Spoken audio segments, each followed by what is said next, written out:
Welcome back, students. So we will take some of the problems that is there in your question bank. So the problem what I'm going to do now is problem number 11 in your isometric question bank. Okay, this is question number 11 that I'm doing. So the question is a cone of base diameter 50 mm and height 60 mm is placed centrally on an equilateral triangular prism of side 100 mm and height 20 mm or 20 mm thickness. Draw the isometric projection of the combination of the solid.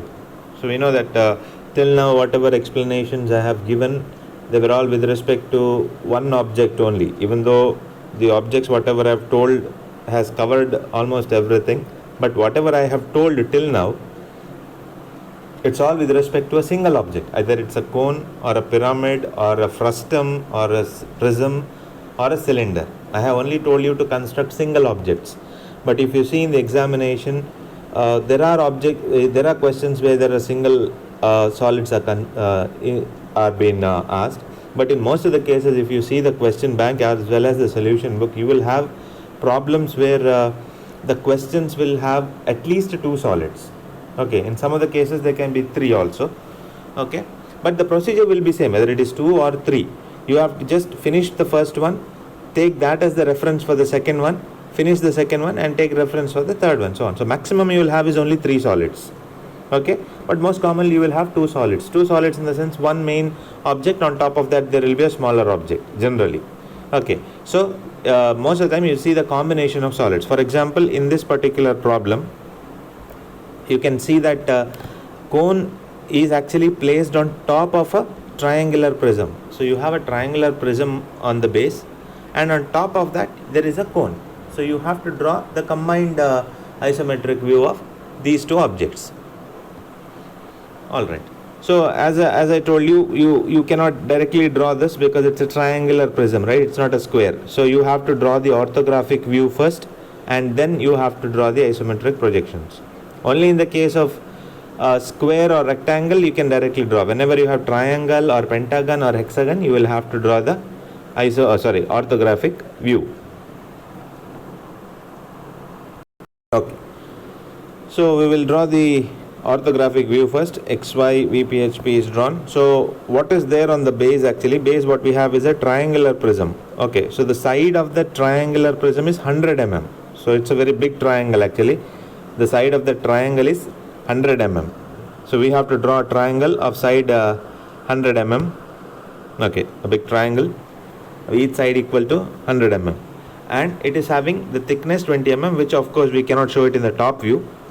And on top of this we have a cone, and the base diameter, that is the diameter of the cone is 50 mm. That means I have to draw a circle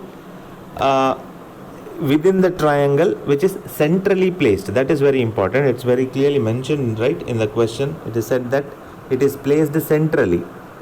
So centrally means it is not possible that you can place wherever you want. The center of the triangle and center of the circle has to coincide. That is important. Okay, so side is 100 mm. So this circle, as I was telling you, you have to keep it at the center. You cannot have it anywhere else. So directly it has been drawn here, but I would say what you have to do is you first find the center of the triangle. That is, just draw a very thin line from one of the corners to the opposite midpoint, and one more line from other corner to opposite midpoint. Wherever meets will be the center. On that center you draw the circle. Okay, so this is actually enough, but let us write the front view also, because we are not going to take any value from the front view, to be frank. But since the question is given not drawing only the top view, it's better to draw the front view also. So we will project it upwards. It is said that the thickness of the triangular prism is 20. So in the front view it will look like this. Okay, it's a slab, it's a triangular prism, and the thickness of this 20 mm, and on top of this there is a cone. So we have to consider this as the center. Now don't think that the center is somewhere else. We have to project it from the top view only. So center of the circle only will take the axis, and the height of the cone is 60 mm. So from this point, it is 60 mm is the height. Then you can draw the cone. Okay, so this is the front view.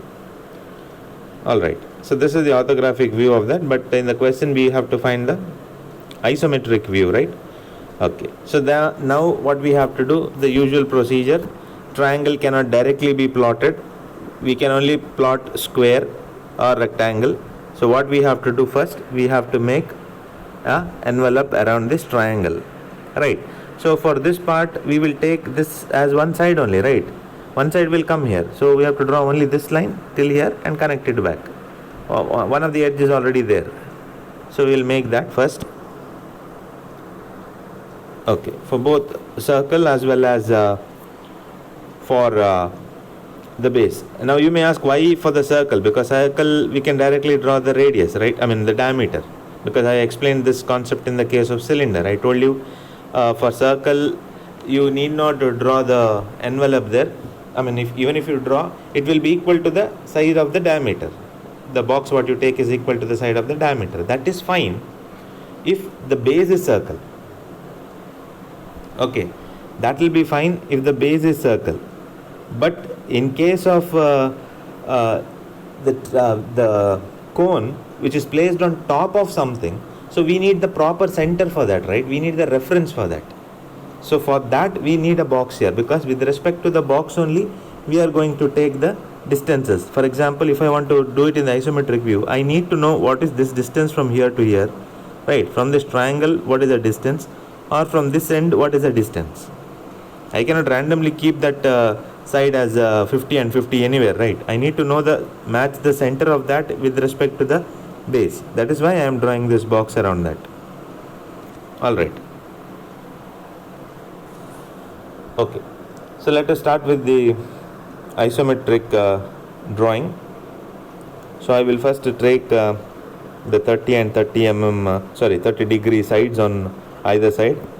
Now in this case, usually what we do is, if there are object in between, I would rather generally take this as one side and this as the other side, right? But if I take it like that here, there is no problem as such. You can take it, but still there may be some points missing there. Okay, so to get a better view, right, because you can imagine, if I take this as the side, I will be able to see only this part of the drawing, majority. Most of the things will go back side and they can be hidden. Okay, so what we have to do is, in case of isometry, we have to choose a side while taking this box itself, such that the maximum view is possible. Got it?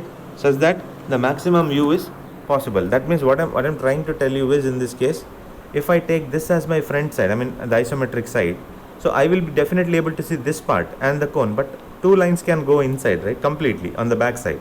So a lot of hidden lines can be there. So if I choose from this side, then the visibility will be more, isn't it? Assume that you are standing here and seeing in this direction. In that case, what will happen? You will be able to see this part as well as this part and the cone as well. So visibility will be more. I hope you understand. From this side, if I see, the visibility becomes less. So I will take this side and this side as the reference. I will take this edge on right side, and I will take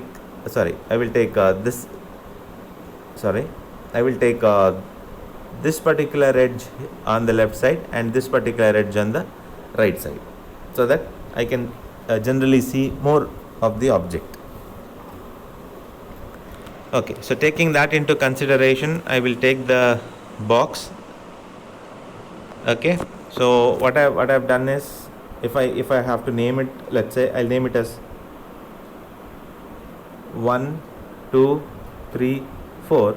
So I have taken 1, 2 here, 2, 3 here, 2, 3, 3, 4, 1, 4, like this. Alright. So after doing this, now I have to find the points, right? So I have to find the points. Now I need to find this particular point. This point will come in the center, I believe, but still we'll measure it properly, and from that point you will get a edge over here. So I will take this particular edge like this, somewhere here you will get, and then you will get the entire triangle like this. Got it? The center you will get it here. So this is how you take the triangle. The other two sides we need not calculate, isn't it? Only one point I have to find out. So that will be the center, but even then we'll measure it properly in the compass and keep it here. So the remaining two edges will be coming here itself, so there is no need to check in the compass. Directly you can keep the points here and you will complete the base. Okay, simple. Triangle is simple. That is over. So next what we have to do, this is the base, right? So this has the thickness of 20 mm. That means we have to reproduce the same triangle at a height of 20 mm. So we'll take the distance of 20, 20 and 20 so that we can get one more triangle on top of this. So that will complete our triangular prism part, the first drawing, like this. Okay, so you can actually do it in the end. So I've just shown that this part will be visible. So initially it's better to do everything in a projection line thickness only. Later on you can decide which is darker, which is visible, and make that particular one darker. Okay, so you really need not decide now itself. Okay, so we have done the top part. Now you have to place the cone. Now this becomes not in the sense not difficult actually, but this is where you have to be a little careful and do it. Don't simply take a box anywhere you want and then place the circle or the ellipse there. So what you have to do, you have to get that point properly. Now for me to draw this particular cone, this triangle is there, right, which is done in the black here. This becomes the reference, not the box below, because we are not keeping it on the base, right, we are keeping it on the top. So for me this is the reference, this triangle is the reference. With respect to this object I have to place it here. So what I have to do now is, if I have to reproduce the box here, I need to find out the distance from this point till here. What is the distance between this point to this point?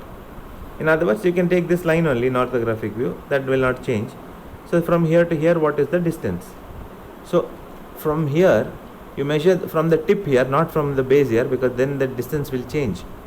Okay, so from here, this point, the triangle vertex, whatever it is, ABC, I have not named it here, whatever the naming it is having, from this point you measure the distance, and from here you keep the same distance till here and draw a line parallel to this line. Of course the lines will be there, grids will be there.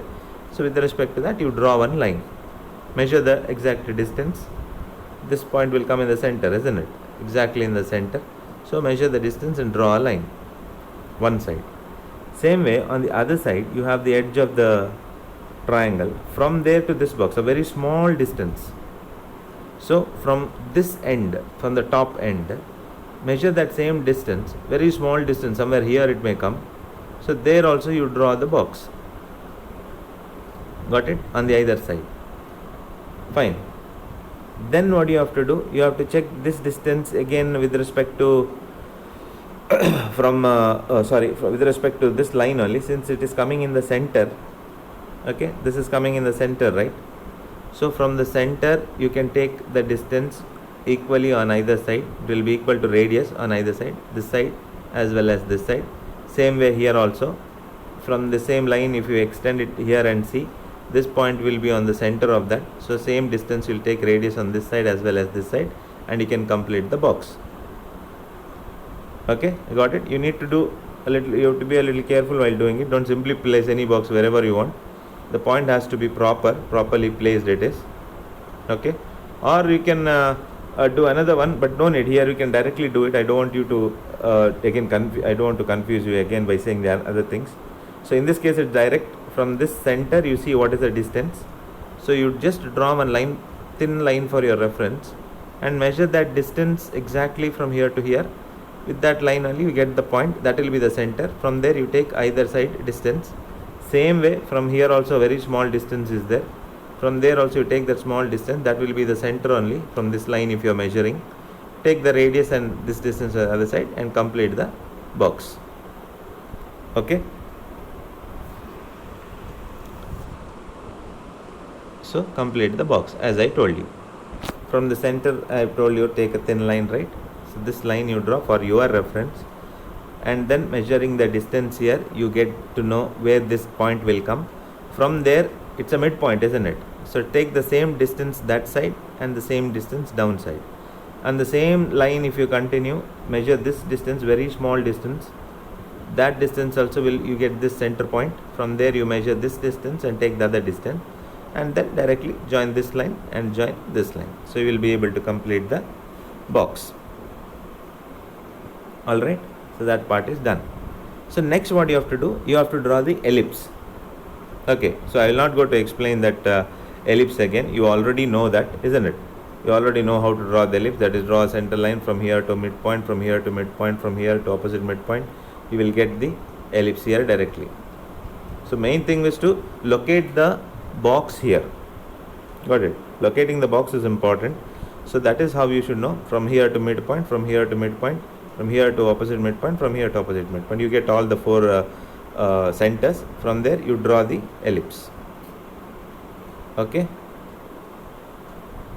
So I have directly drawn the ellipse here. I am not going to again explain on that, how you got the ellipse. You should know.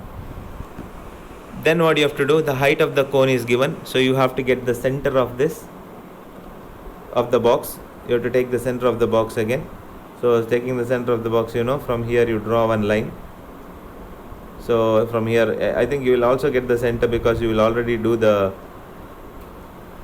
drawing. For drawing the radius, you will get that line, isn't it? So you get the center there, center point.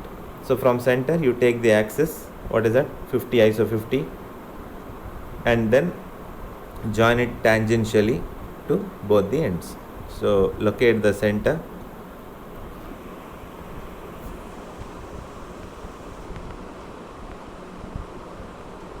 Okay, from the center you take height iso 50. That will be the tip of the cone. From there you join lines to the ellipse, which should be tangent. Okay, that's very important. Don't simply draw a line. Make sure that the line will be tangent here. Okay, this line, when it comes, it should touch this ellipse at only one point. Don't draw a line like this, because students will do it. Don't draw a line like this. It will meet at 2 points, isn't it? That should not happen. It should actually touch the tangent, touch the ellipse only at one point. See, this point only, here also. You draw a line, it should touch only at that point, not any other point. So sometimes students randomly draw a line like this. This is wrong. They'll touch it somewhere here. But if you extend that, it will touch here also. That should not happen. You should draw it in such a way that, adjust in the scale. You see it in the scale and see where it will pass through only one point. Okay. Now that the drawing is complete, you have to now decide what is visible and what should be not made darker. So in this case, if you see, definitely this is already written in black. So this part, nothing is there in front of that or behind that. So this is visible. But this part inside ellipse is not visible. Only the outer part of this ellipse will be visible. So this has to be made darker. Okay. And same as I told you, this is already made darker. This is visible. Now this backside edge is not visible. Only from here till the cone, slant edge of the cone is there, no? Generator. Till there it is dark. And from this generator till here it is dark. The inner line will not be seen, because the cone is in front of that, no? So you cannot see what is there behind. So this much part only should be darker. From here only this should be darker. And of course this entire base will be darker. I mean, not the inner lines though. From here to here is darker. This line below is darker, and this particular thing is also darker. Okay, this is darker, this is dark, this is dark. Till here it is dark. No need of drawing dark for this inner lines at all. So that will complete your problem. So if you just check that, you would see this is the final drawing. So now I hope you have understood the concept, how to take it. So first complete the base part. Then after completing the base, take that base as the reference for the next part. So this question is slightly tricky actually. It looks simple. That's why I have chosen to do this one first. Even though it's a very simple components, that is a triangular prism and cone. So placing cone on a triangular surface becomes difficult. If it was a square prism or a square cube, it's very easy. It's very easy to place any object on top of that. But when it's a triangle or a pentagon, it becomes a little difficult.